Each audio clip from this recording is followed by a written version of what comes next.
a les dones, que malgrat tot han fet sentir les seves paraules, a les nenes que faran sentir les seves, a totes les trobaidits.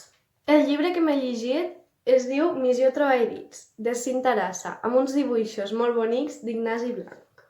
El llibre, la història, pot parèixer un poc infantil quan te la comences a llegir, ja que els personatges principals són gats i la història està narrada per ells.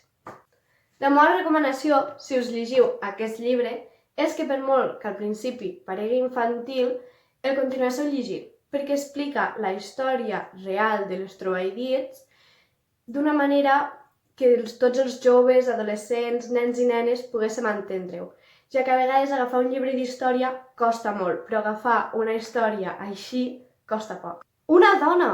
El poema l'ha escrit una dona! Sí, és preciós! De debò que una dona ha escrit aquests versos? La història és narrada per la Trobaidits, una gateta, que ens explica que ella ha tingut altres vides abans d'esta. Com ja sabem, els gats tenen 7 vides. I ens explica la seva primera vida. La seva primera vida va ser a l'edat mitjana i ella era gateta d'una Trobaidits, d'aquí ve el seu nom. A les nits, la gateta, la Trobaidits, es trobava amb altres gates d'altres Trobaidits i comentaven els poemes de les seves ames. Fins que un dia se'n van adonar que les seves ames no tenien la mateixa veu que tenien els homes. Ningú les reconeixia. I d'aquí va sorgir la Missió Trobaidits. D'aquí ve el títol. Les nostres senyores no ho poden fer, això.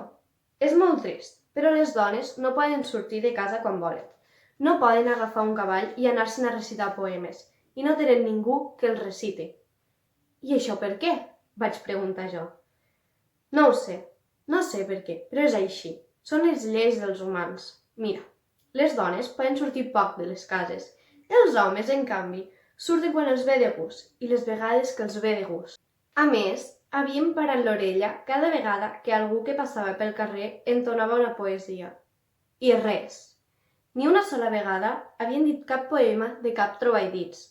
Tots eren escrits per trobadors, o bé es tractava de cançons del poble, tan antigues que ningú no recordava qui les havia compost. El llibre, la història, m'ha agradat molt, perquè com ja he dit, a vegades per entendre la història, el passat, agafar un llibre de geografia i història i llegir-te'l i estudiar se't pot fer avorrit. Però per entendre el passat de les Trobaidits, l'edat mitjana, llegir tot això gràcies a un conte ajuda molt i ho entens tot en seguida.